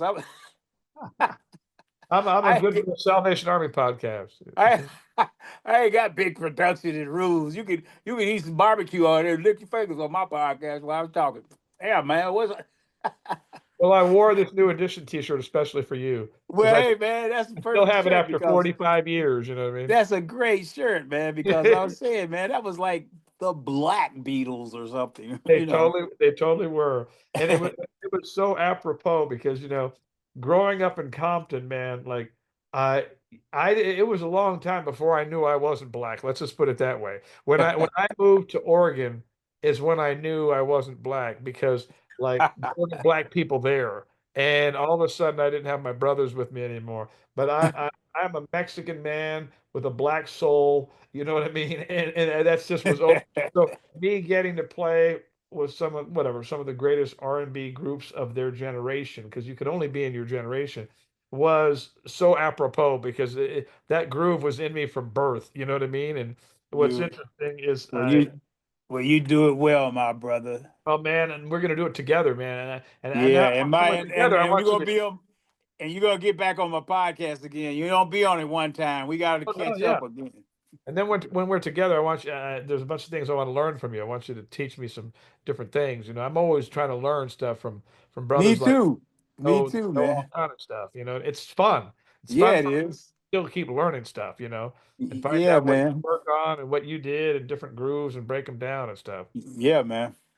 All right. Well, thank you for being on my podcast, Zoro. I'm glad you finally got I got you to do it, and